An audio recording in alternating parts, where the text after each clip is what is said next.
Hello, there we go. Hey, we're gonna get started in just a couple minutes, so if you want to refill your plate or beverage, please go do so, and then we'll be starting our event here in just a couple minutes.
I don't know.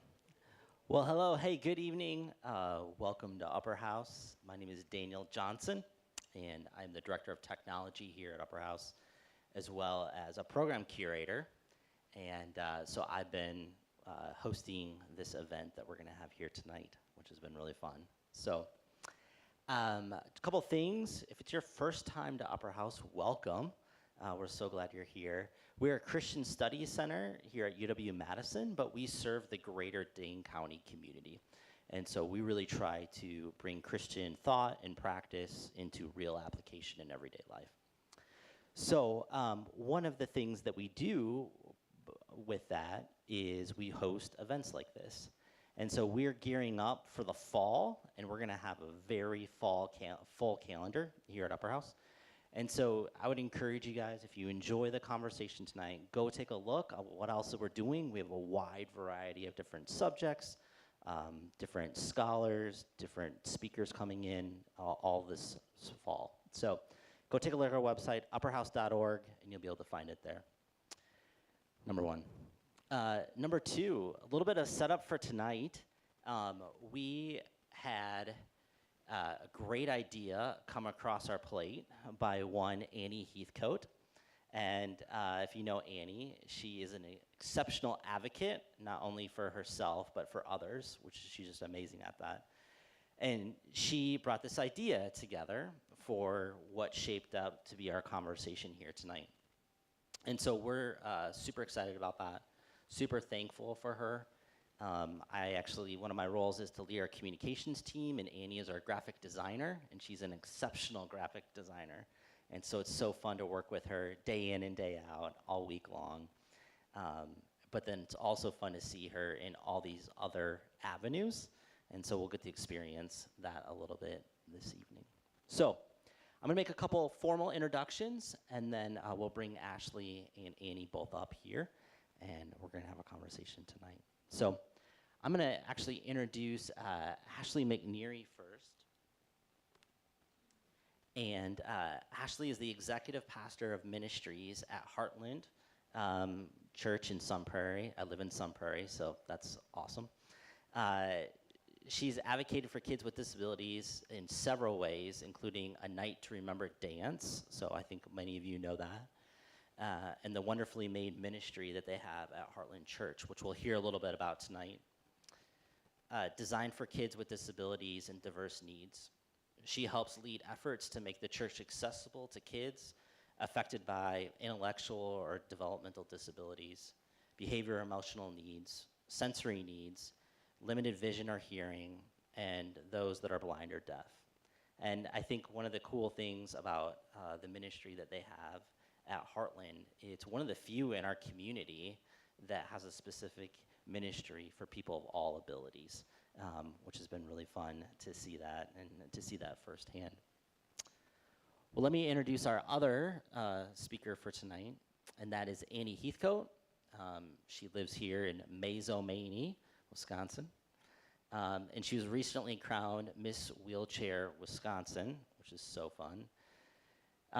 She speaks different places on different disability panels, radio, podcasts, social media. If you know Annie, she's taking pictures and posting things to social media all the time. So growing up with a form of muscular dystrophy, she brings a deep perspective of what it takes to negotiate a world of obstacles and educate people of those who knowledge of disability around here. And she's been exceptional even with us here at Upper House, helping us think about those things and navigate some of those things. Annie graduated from Madison College with high honors in 2 associate degrees, one in graphic design and illustration, and the other in web and digital media design. Her mission is to learn, grow, and advocate, collaborate with disabilities communities and others to raise awareness and advance accessibility and inclusion. So I'm gonna welcome both Ashley and Annie up here for our conversation tonight.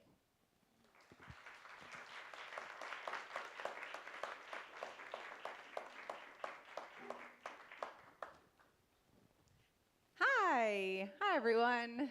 Nice to meet you. Guys, thanks for having me tonight. Hello. Oh, hello, everybody. Well, I get the privilege to be able to start interviewing Annie. I got to meet Annie over Zoom a couple of months ago when they approached me with this awesome idea from Annie. And so was just really inspired by her story. So we got to meet for lunch then. I got to go to, is it Mazomanie? Is that how you say it? Okay, got to go to Mazomanie and just spend some time and hear what just an amazing story you have. And so it's just been it's really cool to be able to do this with you. Okay, so you're kind of the star tonight. I keep telling you that, clearly because you've got the crown on also. But for all of us in the room, some may know your story very, very intimately. Some, this may be the first time. But just tell us a little bit of your story and kind of what it means to be Annie Heathcote. Yeah, so hi, I'm Annie. I'm 24 years old. I am a graphic designer, and I love to advocate for disability awareness, and I've done that my entire life. And this title has really given me a platform to advocate on an even bigger scale. A little bit about my testimony is, well, I have a condition called spinal muscular atrophy, and I got diagnosed when I was 13 months old. And basically, it affects my muscles, and it makes it harder to move, and they contrast. So I use a power wheelchair like this, and have been driving this ever since I was 2 years old. So I grew up with a lot of questions, and I didn't really know why this happened or why God made me this way. And so I really had to think deeply at an early age. And thankfully, I had a lot of godly mentors in my life and went to scripture and to find out those answers. And eventually accepted Jesus as my Savior when I was 8 years old, and then got baptized when I was 11. And ever since then, the Lord has been using my life, disability and all, to glorify Him in every way possible and impact others and show the love of Jesus to them. I faced a lot of different physical challenges every day. Obviously, because of the wheelchair, it's hard to get everywhere, get into buildings, and got to make sure they're accessible, but also on a physical level. I have a lot of low energy and fatigue, and yet I'm still trying to do everything everyone else does, but I find that there's a lot of barriers in life, physical or societal, that cause things to be 10 times harder, and I have to work a lot harder to make the same kind of things happen, whether that's like getting through school or driving or just even getting up every day is a lot. I rely on caregivers to help me with my care and be more independent to live every day. And I guess just growing up, being disabled, and in that disabled community, I just find it's full of the most special people you'll ever meet. We have to work hard for everything, but there's so much disabled history and so much advocacy and passion for fighting for a better future. And every generation, it gets better. And that's a lot of my whys, because I want to give back to the people who have given to me and the people who I've seen that are older than me that have given me hope for what my life could look like. And I hope to do the same for people that are younger and give them that same kind of hope. It's pretty amazing. You talked a little bit about this, but I wanted to kind of poignantly ask this to just make sure that we kind of touch on all of that. But talk about your perspective on disability and what that means to you. I know you've talked a lot about, you touched on that too, but I know when we talked that, you have your own perspective. And so what is, when we talk about disability, what does that mean to you? Yeah, so I'm very proud about my disability. Like, I'm not ashamed of it. It's who I am. It's who God made me to be. I'm still made in His image, even though it looks a little bit different than what society is used to. And honestly, disability is such a common part of life. Like, even back in biblical times, you'll find in Scripture that there were disabled people, and that was still God's plan, and we're still made in His image. So I guess I just looked at it as, we don't have to be kind of that stuck out. Like, we can be implemented and included into society. And we want to do the same things that everyone else does. It just looks different and takes a little bit longer to accomplish that. But I still have a very fulfilling and full life. I've done a lot of incredible things, like graduating college with high honors, having my own graphic design business, being Miss Wheelchair Wisconsin, and I'm only 24 years old. Like, who knows what God to do with my rest of my life. So I believe He has a purpose for everybody. Everybody has value, and if you allow God to come into your life and hopefully accept Him as your Savior, He will totally fill your life with His purpose. And a lot of times it's just trusting Him and saying, yes, Lord. And, we all have different comfort zones, like what we're comfortable with. And He wants us to go past that and fill that almost like a ring of a circle, like a target. Like, the more we trust Him and the more we allow Him to fulfill our life, then it can just grow and grow, and He can use us in incredible ways. Like, I never thought with my limited time and energy that I'd be doing this sort of thing and be able to even do 33 plus events this year, while working and having disability, which is honestly a full-time job. And playing soccer. Yeah, and playing power soccer. Yeah, and involved in my church. I just do a lot, and I like to stay busy. It's just who I am. I think sometimes it does help to take my mind off my disability in some ways, because it is progressive. I do get weaker, and sometimes it's a good distraction in that way. But I also really like to serve others. That's amazing. All right, so the title of tonight is Accessibility in the Church. So when we talk about this word accessibility, it sounds like a really, really great word. But what does accessibility mean to you in particular? Yeah, so accessibility, there's all kinds of accessibility. With the building, you want it to be accessible. Can you get in? Can you do the same things other people can? But I would also say it's not just about being compliant or up to code or what ADA is, which is all great, but it's is it truly accessible? For example, I've encountered a lot of door openers, which is glad that, they have a door opener, but, there's a trash can in the way, or it's on a pillar that's hard to get around, or can I even reach it? Sometimes they're so high up in the air, I can't even reach it. It's okay, this was made for a person who stands up, which defeats the purpose of the button. And then some people like me don't have a lot of strength, so they can't even push the button.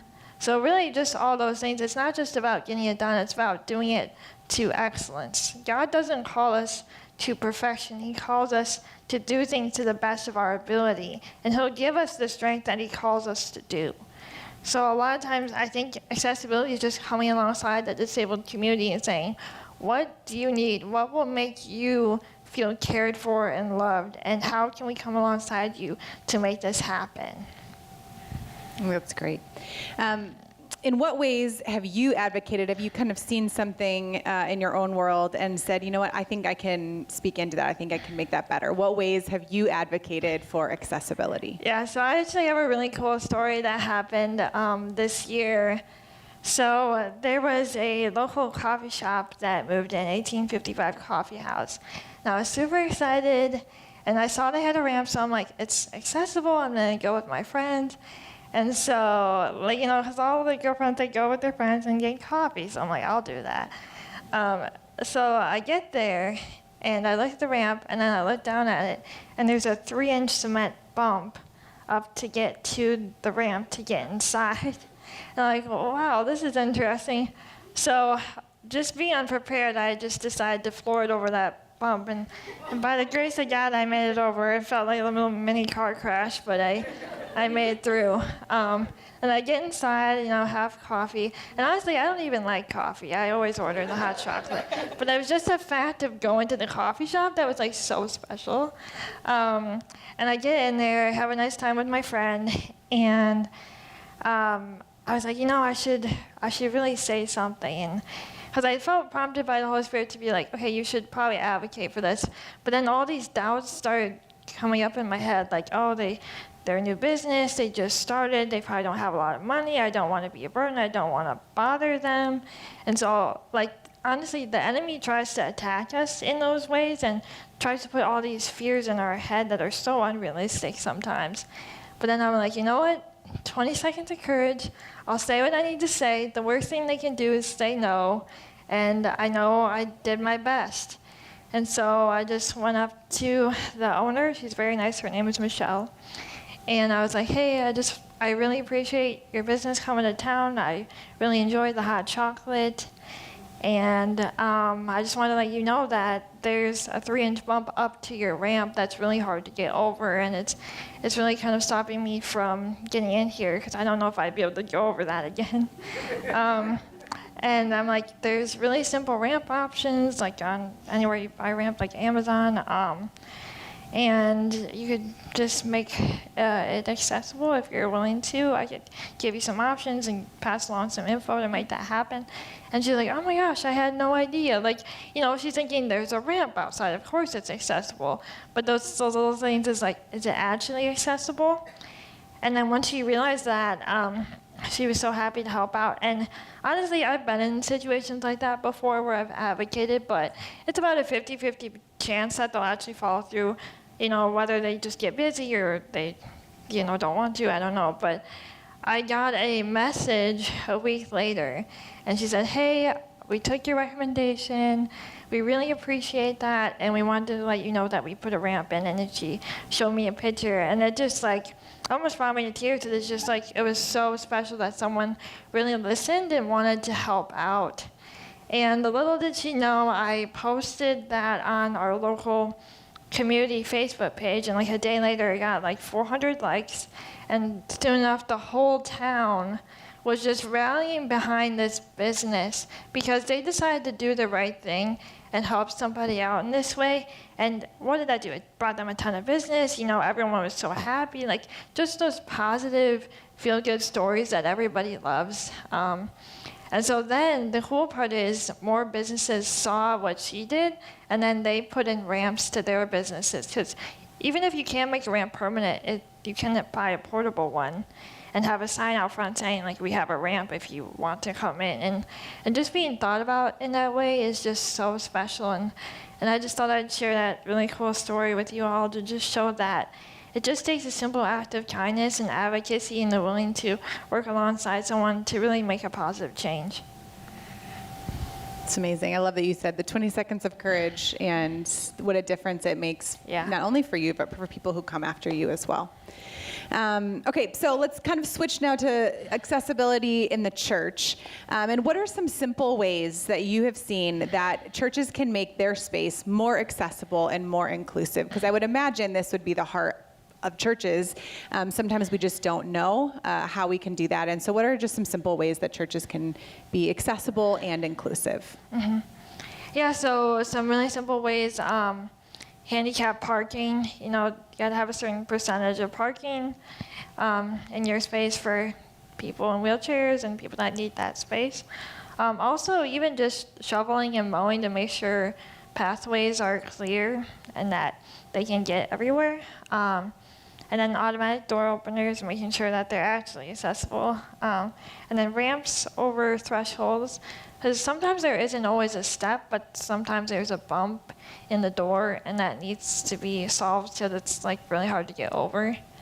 And then wheelchair seating, not everyone wants to sit in the front, some people want to sit in the back or in the center. Like, think about when you go into a space, you get to just choose anywhere you want to sit. And when there's only a certain space for a wheelchair, they want options too. So it's important to accommodate that.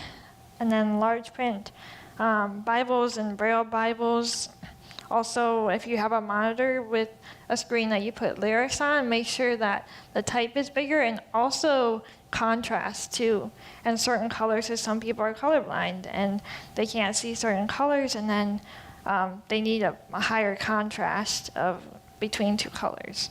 And then audio headsets for people that are hard of hearing, and even sign language interpreters.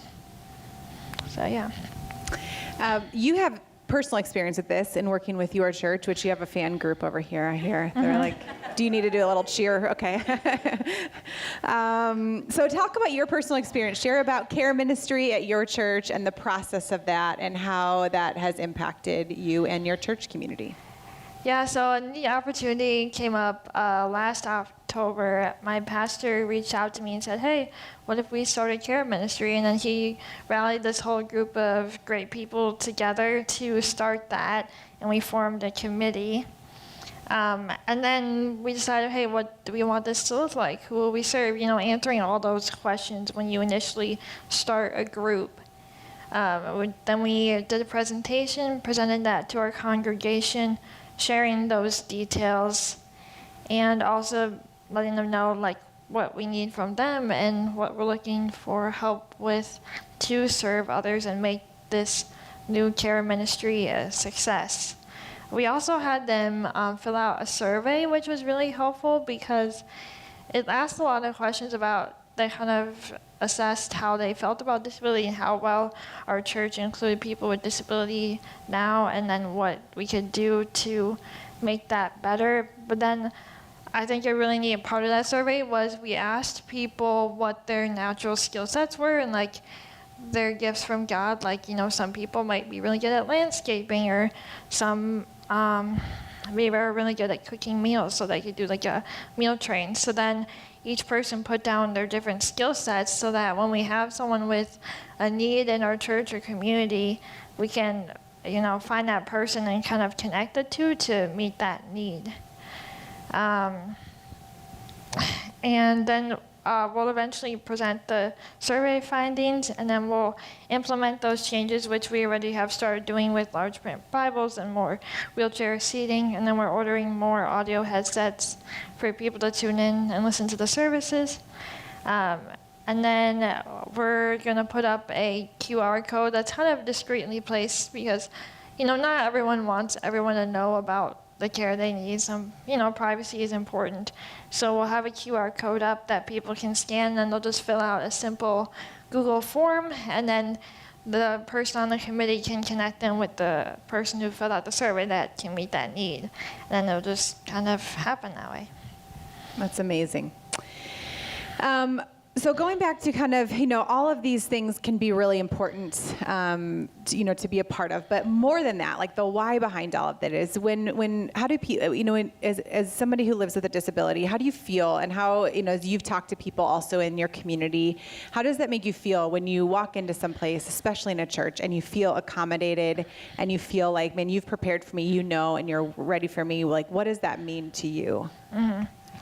Yeah, I've been in a lot of different situations, situations where I felt very loved and thought about, and situations where I haven't, and that's always hard. Like, even just growing up and, you know, wanting to go out and do things with family and friends and being like, oh, this isn't accessible, we can't do this, or we can't do that. And we always do accommodate, and we've been really good about that. But there have been situations where I've just literally, you know, been left outside like a sad puppy in the rain looking through the window, like, like watching everybody have fun. Because I'm that person that's like, no, like you go do that. Like you have fun, enjoy that. Like I don't want to hold you back in that way. And it's really sad that there's situations like that still happening because I'm human. I'm not a dog, And we just kind of don't really think about that a step or something that's not accessible that still does that to somebody, and that can be really hurtful. So that's why I advocate so much too, because I don't want anyone else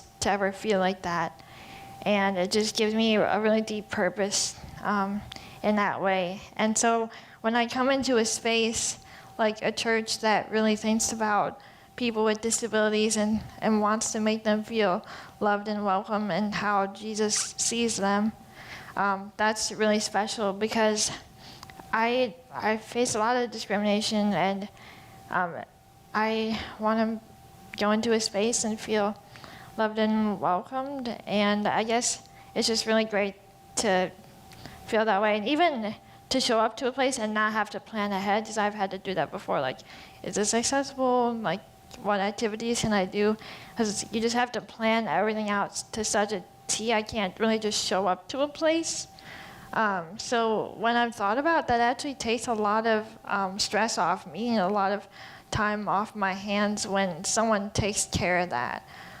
It's almost like, let's say you're injured and someone cooks you a meal. Like, how special is that someone thought of you and brought over a meal, that you don't have to spend that time and energy doing that yourself. So I guess that's my explanation for that. That's awesome. Okay, last question. What would be your advice for people looking to better accommodate or create a welcoming experience for people with disabilities in their church? So, it's like we've got this building and maybe it's not perfect yet, but what's your advice for just taking those smaller steps, the first steps, to looking around and seeing their space with new eyes? Yeah, great question. I would say, first of all, just friend people with disabilities, gain a new perspective. Like, we're human too. We want friends. We want to do fun things with people, and you really learn a lot, and they learn a lot from you too, of course. But really, just asking people like in your church that have disabilities, like, what would make you feel more welcomed? What would make you feel cared for and loved? And just asking their advice, because they'll tell you. I've had to advocate my whole life. I let people know. And I think it's good because then they feel like they're a part of the solution, which I think everybody wants to be. So then also, once you figure out their needs and how to accommodate that, I think it's really special and just a testament to God's glory of when we include people with disabilities in the church service. Like, what are your natural gifts? Like, for me in my church, like, I sing sometimes, and then I teach Sunday school. So then, those are some talents and skills that I can use in my church just like anybody else would. And that's really a testament to what God can do in someone's life, even if it looks like they're limited. And honestly, it all just glorifies God, and it helps people come alongside one another and care and show love, and that's how God grows our heart, when we really serve other people and put them first. And I just think that's so special to gain and go through. That's awesome. Would you guys help me thank Annie? Yeah, so thank you. Yeah, I'm interested to hear a little bit more about your story now. So I have some questions for you. So the first question is, like, what's your story? Like, what caused you to be passionate about ministering to people with disabilities? Sure. So a little bit, I grew up in Rockford, Illinois, which Anna and I go way back. She came in today. I was like, I know you. So now we're in Madison. But I grew up in Rockford, Illinois. And one of my best friends growing up had a sister who had epilepsy. And she was nonverbal and but such a beautiful part of their family. And so it was really fun to go over to her house and see how inclusive and included she was, and just get to know her while she couldn't communicate verbally, to get to know her through the ways that she did communicate. And what a beautiful, delightful soul.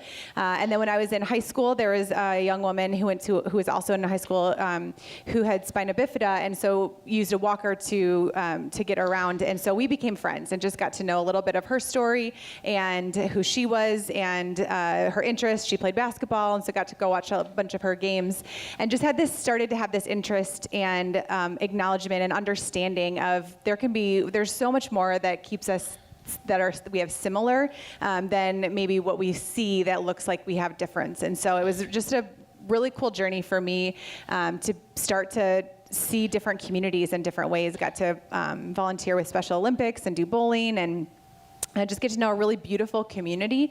And so then when I had my first job in ministry, I knew what an impact that was for me as a student. And so I worked in student ministries and thought, man, how best can we show and love our neighbors and begin to show this commonality in teens? And so we started an event called Night to Remember. It was in 2007, and had this idea of what if we just threw a huge party, a prom-like experience. High school students, they want to go to prom and have a dance, and we had other students that maybe didn't get to have the opportunity to do that. And so we're let's just throw a party that we kind of buddy up, partner up, and have an experience. All of our guests, we called them honored guests, and they were anybody who identified with a disability of any kind, and had a whole experience, gowns and tuxedos, and walked a red carpet, and we said we want to just celebrate differences. That is not something that we want to keep separate, but we're going to do this together. And so we threw a huge party and had the best time. So many of our students were that was more fun than any dance that I have ever gone to in my high school career. And so this kind of took off, and we started doing this. Now it's been over 15 years that we've been throwing Night to Remember parties. But I think all of that experience just has shown me that it is so important to celebrate differences, to be able to recognize and see and kind of advocate for that. So then as a church leader, I just noticed when we were going through our mission statement, we really felt compelled that our mission that God had called us to was to awaken our diverse community to Jesus. And diverse was such a buzzword at the time, and I was I don't know if we want to use that, but it really was what God had laid on our hearts, and diverse in all kinds of ways, but one of them is in ability and in disability, and felt man, if we don't have people who with all different kinds of abilities at our church, we are missing out. We are not the complete picture of the kingdom of God. We're not the complete picture of church. But in order for us to do that, we have to understand and be accessible and be inclusive, and not just say it with lip service, but we have to do it with action. And so that was kind of the journey that we went on to start asking some questions, some harder questions about do we actually, mean what we say when we say we want to awaken our diverse community. Mm-hmm. And relating to Night to Remember, and I've been to it, it's a very fun event, so I'll attest to that it's super fun, really well put on, so thank you so much for that. And what is more your experience of putting on events for people with disability, and what are some things that you've noticed with that? Yeah. Our experience is that it's an absolute blast. The joy that exudes when we just get to celebrate is so much fun. And so it's been really cool. I think it's been really cool to sometimes take communities that tend to live separated and just smash it all together and say, hey, we are all together. We are one. We tell everyone, bring your families, bring, anyone and just we want to be able to just engage in ways that we might not on a day-to-day basis. I think we learn so much from people in just different communication styles and different mobility styles and different, sensory styles and things that really are impactful. What's really fun for me, we do a red carpet experience where everyone cheers for the individuals as they walk down the red carpet and into the party. But one of the, sometimes people have sensory, different needs. And so they'll say, could we do a silent, red carpet? And so that's so fun because people just wave and it's silent. And so they still get to experience the celebration, but in a way that makes sense and blesses them rather than us being this is how this is going to go. But just learning to say, what do you need? And how can we serve you, and how can we hear you and understand you, rather than make this about like, this is what, we want to celebrate, but you tell us how it would be most impactful to be able to celebrate you. And so that's what I think I've learned through a lot of being a part of these experiences. I learn a lot. That's really great. I'm really happy to hear that. And I know you have a disability ministry at your church that you started called Wonderfully Made, and it's at Heartland Church. So if you could talk a little bit more about that and how that all started and the process of making it happen. Sure.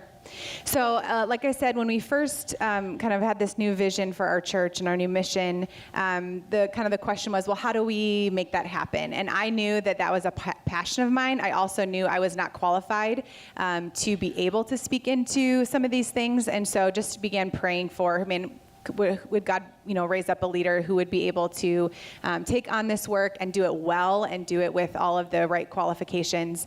At the time, we were meeting in a small group in our neighborhood, and there was a woman who was a part of our small group, just phenomenal woman, phenomenal leader, and she was pregnant at the time, and a few weeks in, she got the news that her son was diagnosed with Down syndrome, and so that began her journey for a disability in a different space. And she just dove head in and learned all about the community, and began to really be an advocate for her son. And so shortly after that, we had this conversation of, hey, we've had this need. Do you feel like this would be something you could step into? And she was like, I would be thrilled. She also has a daughter that would be diagnosed on the spectrum of autism, and so she's just kind of been in that world. She had lived in that world for several years. So she gathered just a bunch of people, some parents that had kids with different disabilities, teachers, community members, did a bunch of focus groups, and said, hey, how can we learn? How can we do this best? We visited other ministries other churches in other states to see how they did that, and then kind of crafted something that felt really good to Heartland. So it's called Wonderfully Made, based on the verse in Psalm that you are fearfully and wonderfully made. And we thought, we can't probably do all of the things that we want to do in one full swoop, but we're going to start in one area. So we started with our kids. We have a lot of kids in our community and in our town. And so we created a space called Wonderfully Made, and it serves kids with all kinds of physical disability, intellectual disability, developmental disabilities across the board. And what I love is it's the central hub to our kids' space. So luckily we were building out at the time so we could kind of craft it. And we felt like, man, we want this to be like central to all of our kids. So it's our room, our Wonderfully Made room is kind of central, and all the kids' rooms flow across it. But our main intention is to be as inclusive as possible, but taking the lead from each of our kids and their parents. So when a parent kind of reaches out and said, I'd love to have my child a part of this, we do a one-on-one meeting. We create a card, just like an all about me card about what works and what they're like, what each kid's likes are, and how the best to communicate, and different stimulus options and all of that. And then our first, intention is to have it be as much inclusive as possible. And some of our kiddos are in full, classrooms with their typically developing peers the entire time. Some kids prefer a little bit more of a sensory-friendly space, which is what our Wonderfully Made room is. But it's really important to us. In our Wonderfully Made room, it is not just a place of, kind of sensory space. It is also where we do lessons and do the Bible verse and do the worship, because we want the kids, in our ministry to know, like, you are absolutely beautifully and wonderfully made. This is the verse that we're learning. We want to speak this truth over you and with you in the ways that you learn. And so that has kind of been that process of our Wonderfully Made ministry for kids right now. That's awesome. I'm so glad to hear that you fell down your heart and took action to make that happen, and also, like, the Lord came alongside you, and just the miraculous things that have come from that. I'm wondering if you have any stories from either the Night to Remember dance or the Wonderfully Made ministry that you want to share about. Yeah, I fortunately have a lot, but I won't share all of them. No, it's just been such a cool. We've just been able to hear from so many parents. I think the parents are a huge blessing, especially for our kids ministry. Parents that have maybe said to us, like, I haven't really felt comfortable, or because, maybe volunteers aren't trained to understand and haven't taken the time to get to know my child. And so sometimes I go places and it feels like it's a burden and it's not a blessing. And like you said, right, you've learned that your disability is something that you've embraced and that you love about yourself. And so I think we've been able to train our volunteers to say, and these, like, all the kids in our ministry are unique.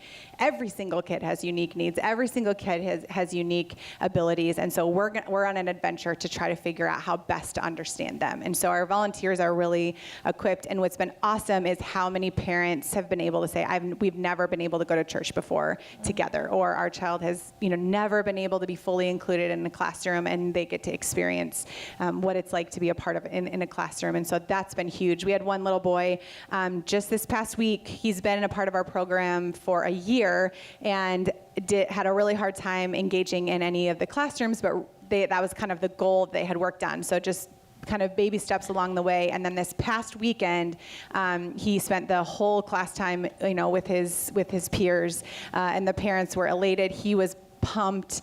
And so there's just a really cool progression that they've kind of worked together with his parents and what was his pace to be able to experience that fully. So that's awesome. We've gotten to have experiences, to hear from people when they walk in and say, I felt like you planned for me before I came, or you had to plan in preparation. In our room, we have headphones for sensory needs, visors, sunglasses, just knowing that there's a wide variety of needs, and we want to make sure, we want people to feel like, and we don't get it right all the time, we're still learning. So there are things you could probably come in and be like, what are you doing?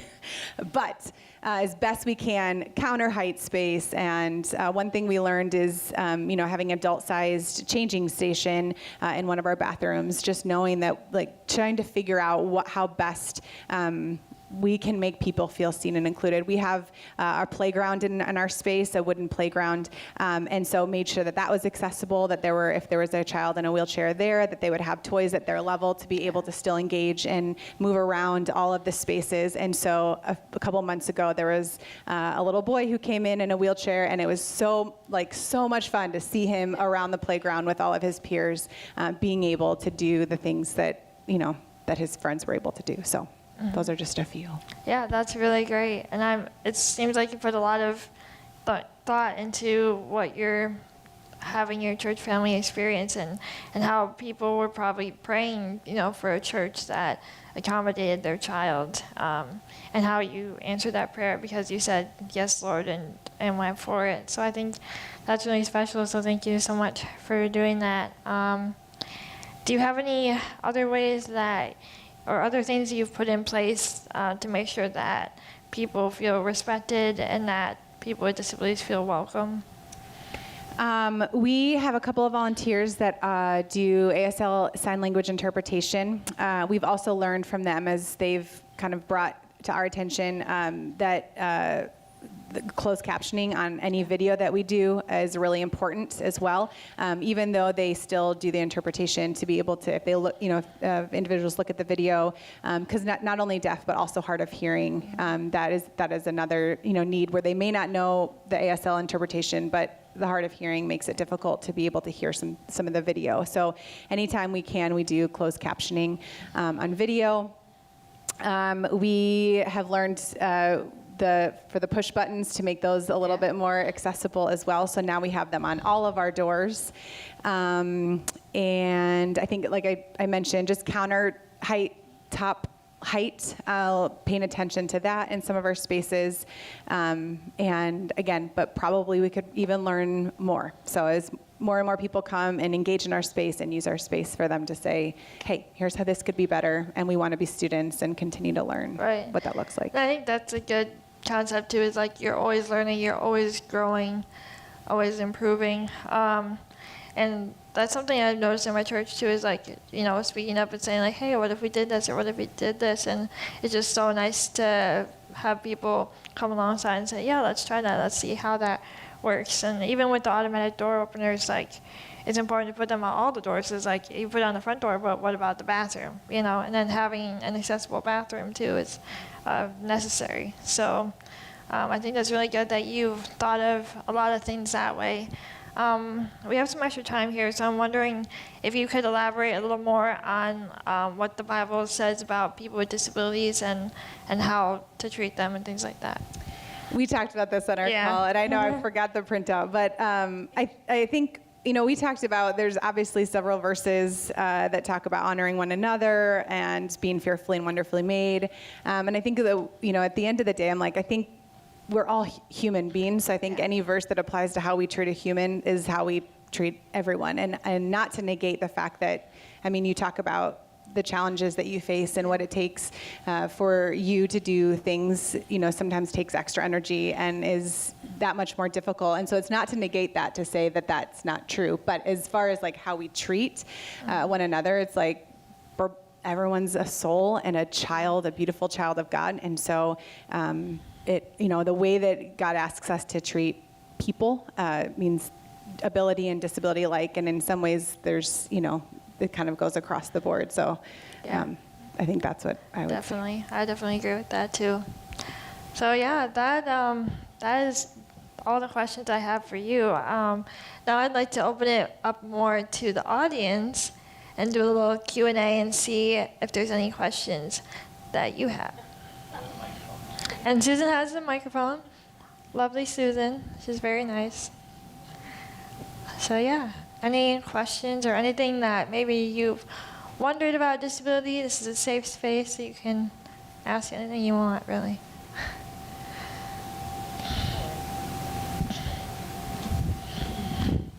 Oh no, my own mother. The mom has We'll the see what she says. microphone. Yeah. I'm thinking like, okay, someone's listening and okay, we don't have much in our church.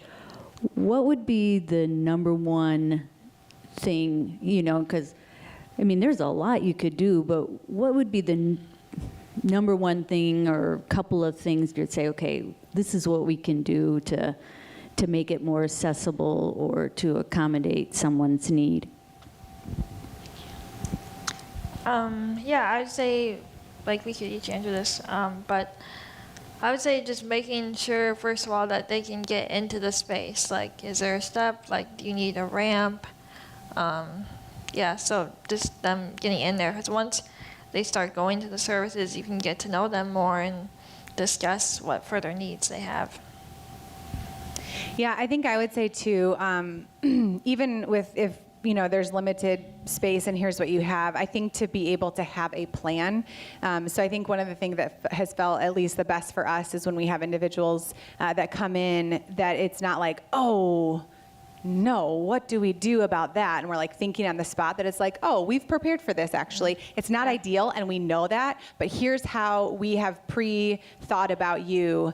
And so now you're visiting our church, like, nope, like we've got a plan in place. And I think that even though, and I think acknowledging like this isn't ideal, we know that this is a, bump up to here. We know that this is not an ideal seating situation, but we're not like on the fly.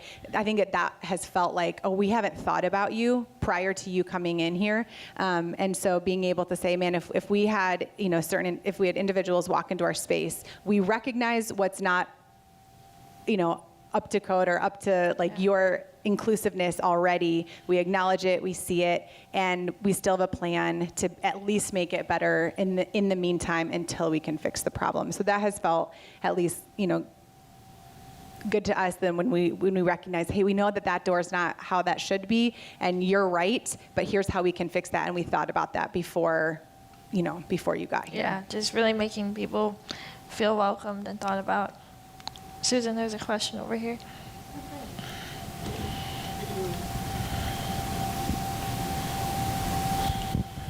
I'm Reverend Mitchell of the Christian Church Disciples of Christ. I'm actually on the task force for the for the general church, as we call it, in the Christian Church Disciples of Christ. And I'm also married to the executive minister of the American Baptist Churches for Wisconsin. And I speak a lot on disability, so I could have lots of questions, especially theology. I'll be speaking at the annual gathering for the American Baptists as well.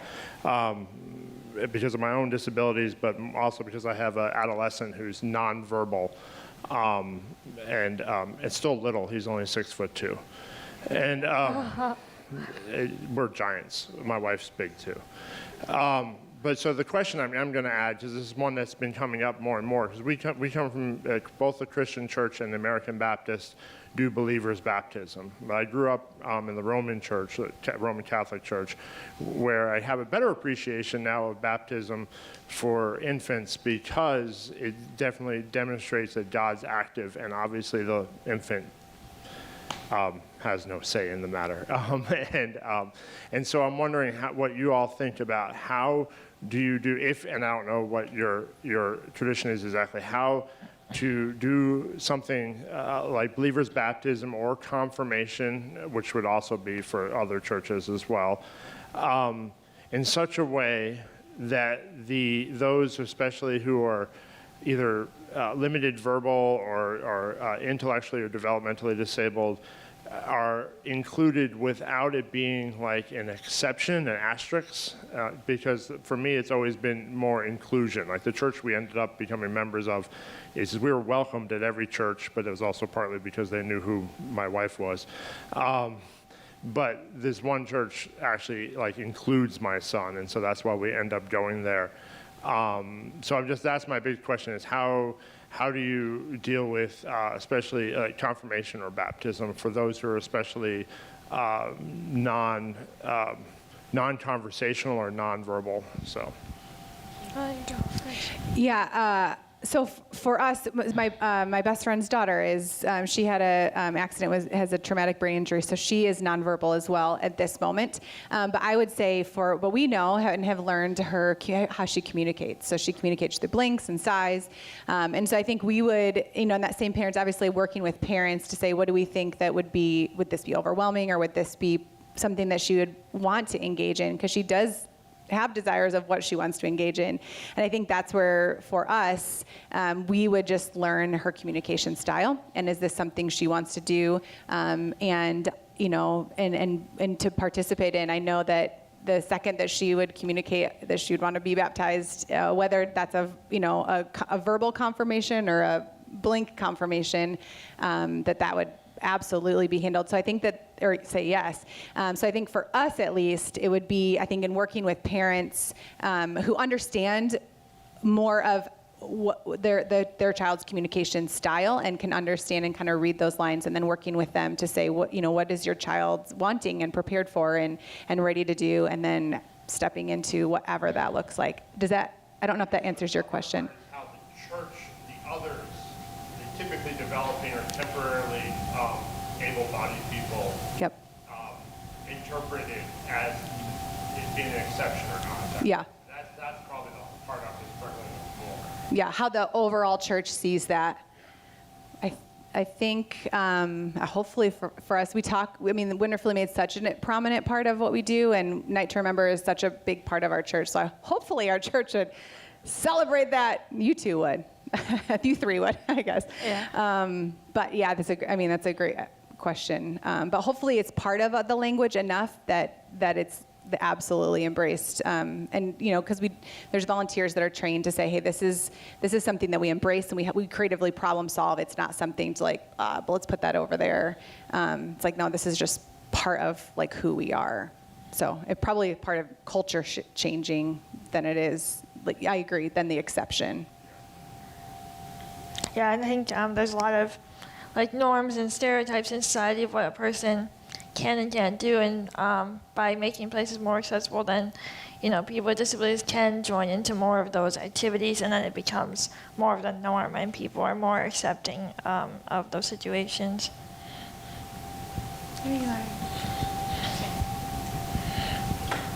Hi, my name's Peter Heidi.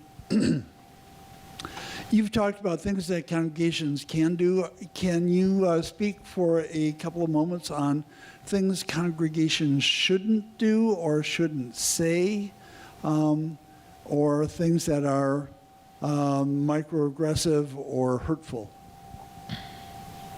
Yeah, I guess there's certain language, some people identify having a disability and some don't. Some people think the word disabled is a bad word, and some people don't. But I guess just getting to know someone and asking, getting to know them and seeing who they are.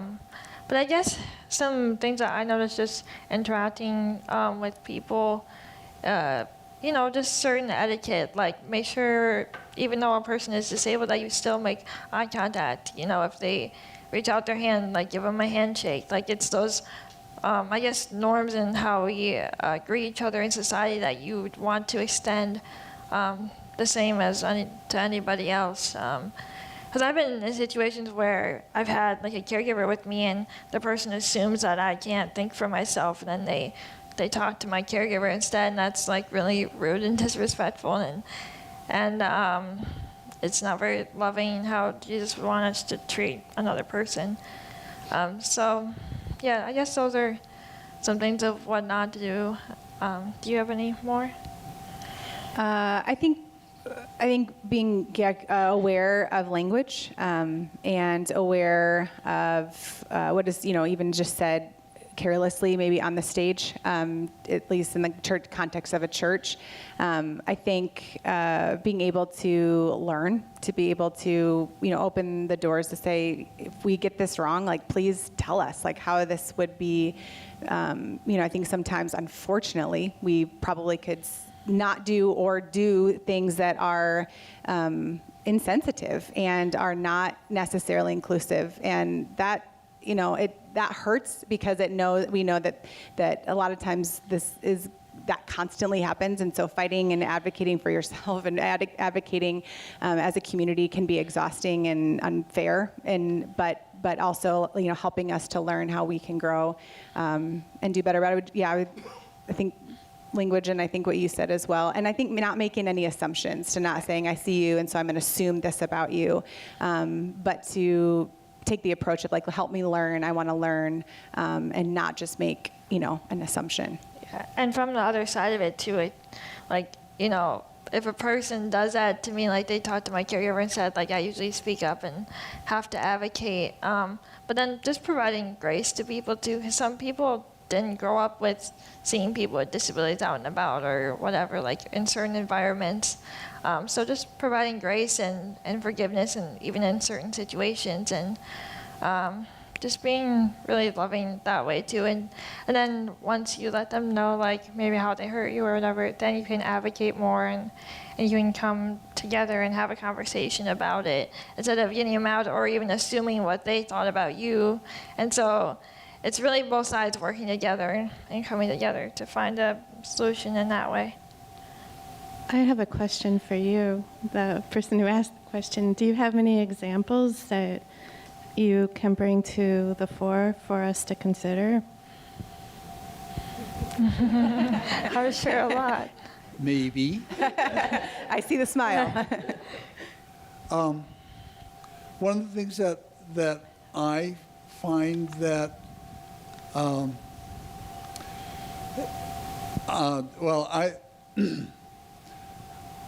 I lost my eyesight when I was 9, and so that one of the things that I heard as I was growing up, if you just believe enough, Jesus can make anything happen.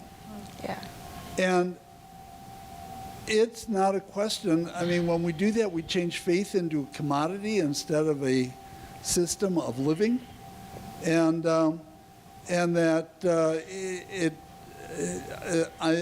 I lived with that for a long time, and I am now an ordained pastor in the Lutheran Church, and there are several things that I can say that you should never do. You should never make the person living with a disability the object of the healing story of the week. But that always, and to always address the person that you're talking to, and if the person is blind or in other ways not able to remember easily, to always identify yourself when you speak to them. Yeah. And I think that's a really great point, something that I'm glad you brought up that we should talk about right now. So what I've heard a lot in the disabled community is like let's say someone's eating in a restaurant, just doing a normal activity, and then just some random stranger will come up to them and ask if they can pray for them or pray over them. And just like those really awkward situations, you think like, would you do that to anybody else? Probably not. So obviously I've had to have grace in those situations. But it's like, maybe that's not that person's prayer request. Like, do I wake up every day and think, God, like, please heal me? It's like, no, like, I think, God, like, use me for your good and for your glory. Like, it's not about getting healed. Like, I believe that I made this way for a reason, and it's not any less than. So, like, yeah, that definitely needs to change, and I get what you're saying. So if you do feel led to pray for someone, maybe ask them what they want prayer for, and that would really help. I think that's great. Thank you so much for sharing that with us too. Dad's got the mic now. Oh no. You can actually mute it now. So Oh, time's done. Oh yeah. A lot of hospitality in churches is done in people's homes, where, gee, we're meeting in these people's home for this group or young adult group or youth group or that type of thing. And individual residential houses have some of the biggest obstacles out there, physical obstacles anyway. And does that mean everything has to be, done at the church, or what are some options for dealing with that, or making people aware that, hey, wait a minute, can everybody get there, that type of thing? Yeah, that's definitely a barrier that I've experienced too. Like, even growing up and going to people's birthday parties, like, not every place is going to be accessible, and sometimes I wasn't invited because of that, and that was really heartbreaking. But I would say there are some things you can do. Like, I have different size ramps that I bring places to get into people's homes or certain buildings. So I'm kind of prepared that way, because I kind of have to expect the worst sometimes. And then once you find a person's home in your church that is more accessible, you could have more events there. Because not every event wants to be hosted at the church. Like, people want that in-home family feeling. So I would just recommend, kind of pointing at a few people that would be willing to host at their house is more accessible. And we've done that too, where we've hosted a lot of events at our house, because obviously it's very accessible and built that way. So yeah.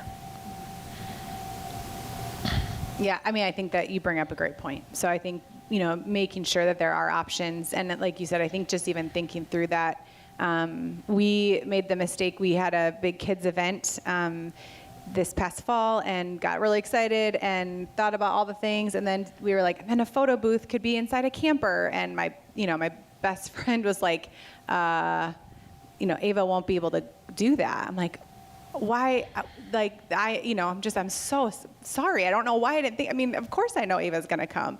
And so just being able to be like, it's better when we can have something that everyone can be a part of, rather than, this other idea. And so just being able to own it when we make a mistake, and also just think through every aspect of that to say, man, is there a way that we can make sure that anybody who walks in our doors, any child that walks in our doors can, has the same access to the things for the, photo booth as we can. We do that. So it's why we actually are waiting on bringing back limos for Night to Remember, because there are not accessible limos in Madison. So we're like, well, if it's not going to work for all, then it won't work for anybody. Yeah. And because we want to make sure that feels like fully inclusive, and got to get on the limo game here in Madison. Yeah, because you never want to push anybody away. You always want to make sure. No, it doesn't want it to feel like, only, right. So. Mm-hmm. Do you have a question? Well, I have a comment on that. You were talking about things not to do, and then sometimes I have a son with an intellectual disability, but my sister-in-law also had an intellectual disability and a physical disability. She had kind of a cerebral palsy from meningitis, and so she was maybe a 4-year-old level. And I brought her now I'm 60-something, but back when I was 20-something, I brought her to a church activity here, never thinking. And it was a Bible study that was very common. I won't say what its name is. But I came, and I wasn't allowed to bring her into my Bible study, and they made her sit in the church by herself. and I didn't know what to do because I wasn't allowed to attend, and then I was going to get a mark against me if I didn't show up, and I also was going to leave her abandoned in the sanctuary alone. And I was like, well, no, we can't do that. She's not going to bother anybody. She's going to just sit with me. And I was not allowed to bring her. And so that was my first real big exposure of how, when we're talking about accessibility, one accessibility is a physical, but there's intellectual disability. And most of the time in my life with my son, I spent in the basement because I took care of everybody else's children because he was always in that capacity at that time, so I might as well take care of everybody else because I couldn't be upstairs. And so I know I do say there's different kinds of accessibility, and there's different things that we have to learn about what does that mean, and wanting to be able to sing and then everybody laughing, or just all of those insensitivities that we don't recognize that are hurtful or harmful, and then just learning how to bring inclusion. But I just wanted to say that those are things, and you know what, I'm sure that happens also to people that are typical. I mean, we don't recognize what can cause pain or difficulty for people. It might be a divorce, or it might be, what I think the important thing is that we learn with our language and our inclusiveness of being kind to recognize that not everybody has the same story, and to help create access and then problem solve, and not leave somebody alone. I really loved when somebody said that, because I don't think they'd ever had the problem come up, so they didn't have a solution, right? And I bring it up only to say that there are needs, and to look across the different types of accessibility. Amen.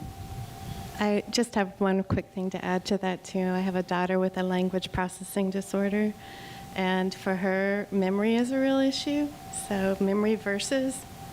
But the thing that's really interesting is if she walks into a Sunday school class and they ask her to read a scripture passage, making the assumption she has no issues with reading, and that puts her on the spot. And so I never even thought about that until I had her, because there's a lot of things that I was blind to. Are there any other questions? Good. Oh, Mom. I just have a question, so a lot of these things you do take volunteers.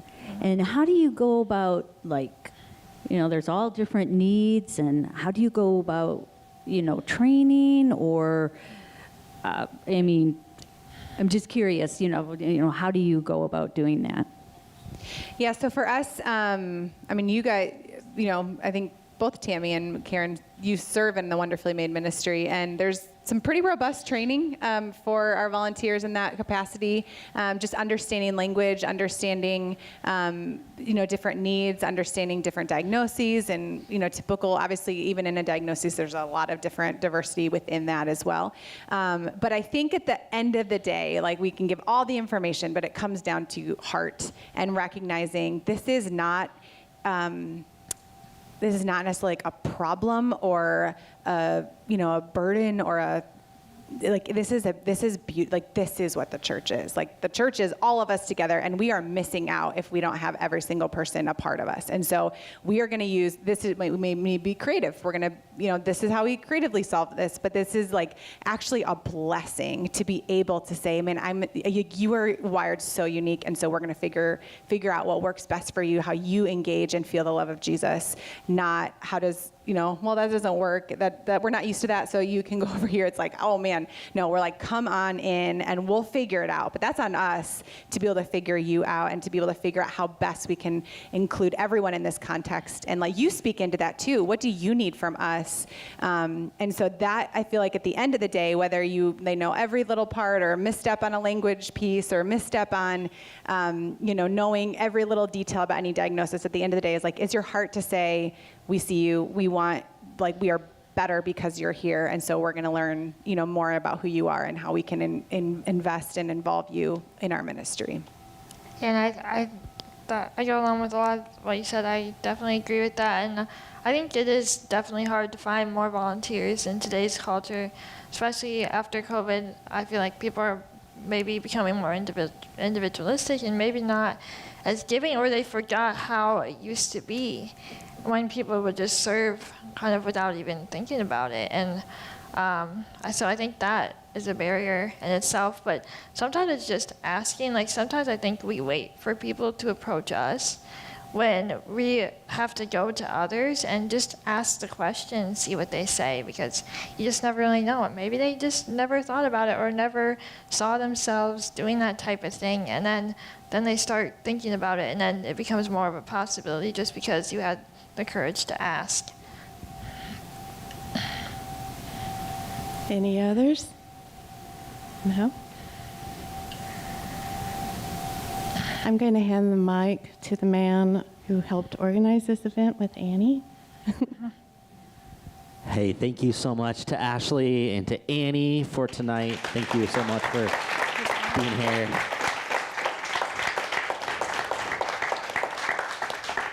It was a great conversation. This is exactly what we love to host here at Upper House. Issues that we care deeply about our faith and the church. And so thank you for being here. Just a couple of parting announcements. One is we have lots more food. So please grab something on your way out. You can hang out for a while if you want to as well, refill a drink, and enjoy a conversation. We'd love for you to just stay around for a few minutes if you would like. Second is we're going to send you an evaluation. We'd love for you to fill that out. It really helps us evaluate programming like this for the future. So if you would, 2 minutes, fill it out. It'll help us to do that. And then I would just invite you back this fall. Maybe you can find something on our website that interests you, and we would maybe see you back here this fall. So God bless. Drive safe. Thank you all. Have a great night.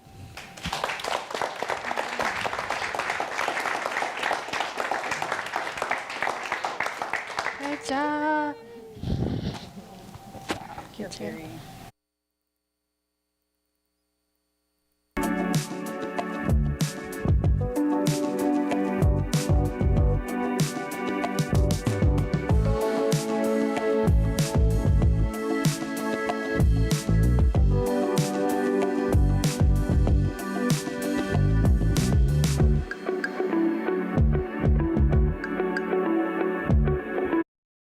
Okay, yeah. Okay, everybody, one more thing really quick. So I made some worksheets of this event. There's a place to take notes, and then just info on the events, like the date and about Upper House, and then how to contact us if you would like, and then some resources that would help with your disability ministry. So it's a good resource sheet that way. Right here. So yes, please grab one.